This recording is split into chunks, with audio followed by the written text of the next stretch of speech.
Hey, so the question of the day is, how do you be more resilient? How do you jump back from pain or setbacks or failures or miseries or bad events in your life?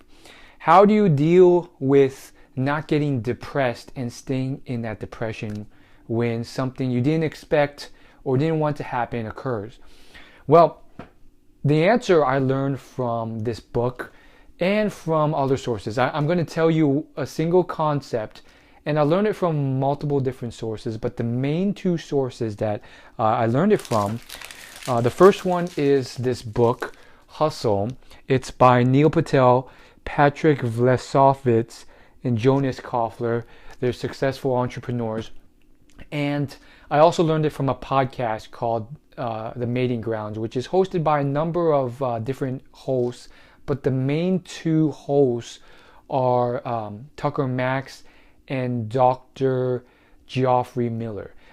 And the point is, here's how you become more resilient. The first way, there's multiple ways, but the main way I want to focus on today is have diversification in your life. And not just diversification, but solid, happy moments that are split up and independent of each other throughout your life. If you diversify your life and have all these different happiness generating vehicles, then if one silo breaks down, then you have all these other things that will bring you happiness.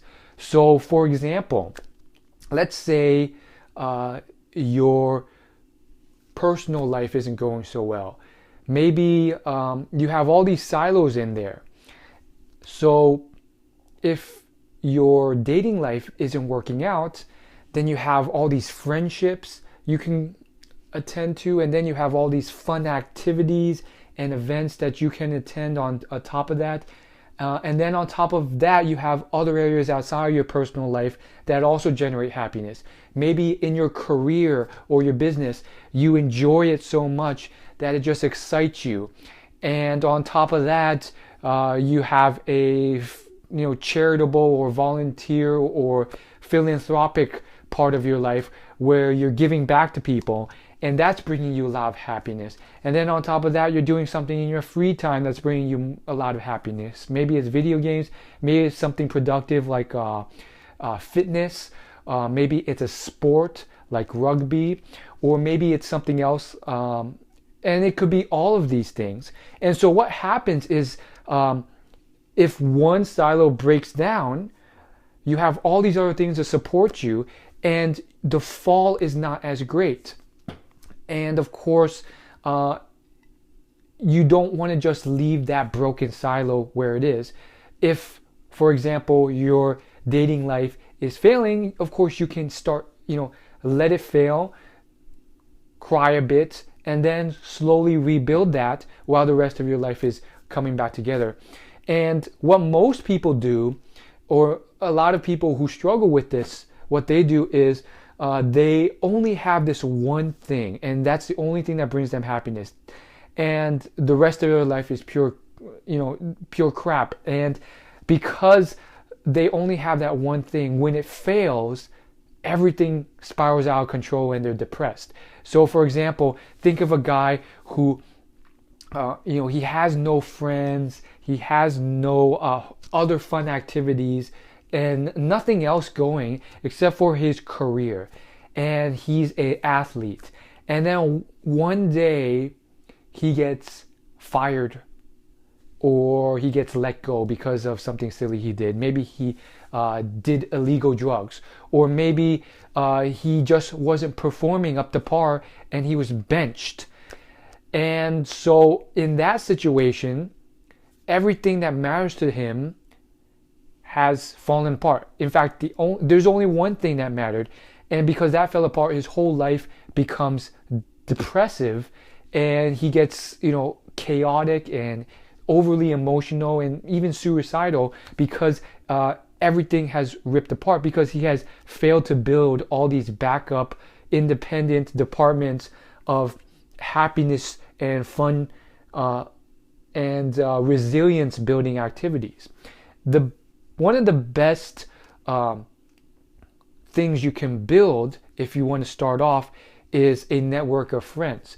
There's two great books that support this with studies in them that illustrate this. But the first book is called Social by Matt Lieberman, and the second book is called Happiness Advantage. I forgot who wrote it, but basically studies show that if people who have a network of friends bounce back from adversities and setbacks and pains and tragedies in their life, whether it was death of a loved one or an unexpected career or personal challenge, much faster, because they have all these friends that they can go to that will support them, that will help them, that will even, stay in their house and cook them dinner, or, just help them, cheer them up.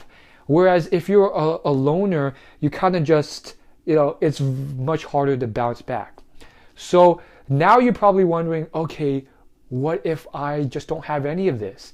Well, you're not alone. I would say I'm pretty bad at most of this as well, which is why I got into all of this personal development stuff. So, there's a bunch of stuff you can Google or search on YouTube on all these topics, how to make friends, how to do all this stuff. And some of the advice is bad, some of it is good. And I'm not an expert at any of this, but there are really good books on this. Of course, there's the one that everyone knows, Dale Carnegie's book, How to Win Friends and Influence People. And of course, if you don't like reading books, there's plenty of YouTube videos on this as well. I'm not really an expert at this, but there's plenty to go off of. And I think the one thing I do know is that if you're at least trying and improving and moving in the right direction, even if your improvements or gains are very slow, you're still better off than you were the day before, and you're moving in the right direction. And those small steps will help you in the long run in case of a bad event that occurs. And when that occurs, you'll be better off. You'll be more resilient. And of course, there's other things that you can do to be more resilient other than this whole tactic of diversification. But that's the main one I wanted to focus on today. The second big thing that I can think of to persist and bounce back from adversity is really studying the lives of successful people who had where life just handed them like the worst hand possible and they kept bouncing back.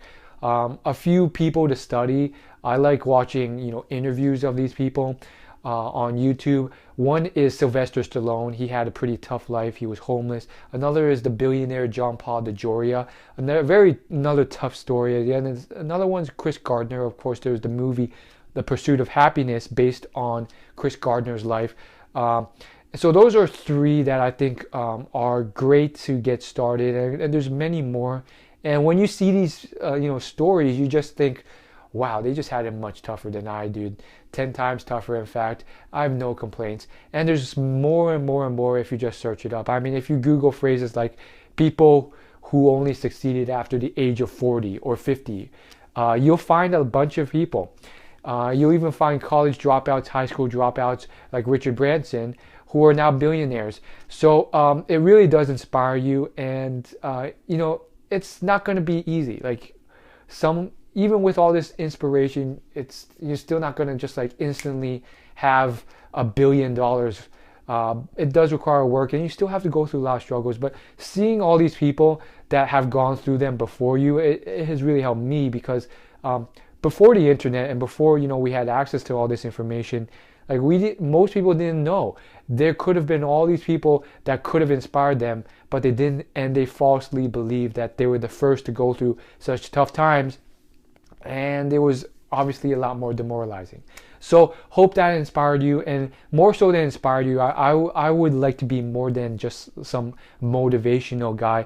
I hope those tactics really helped you or will help you if you put them into action, in terms of bouncing back and having sustained happiness in your life.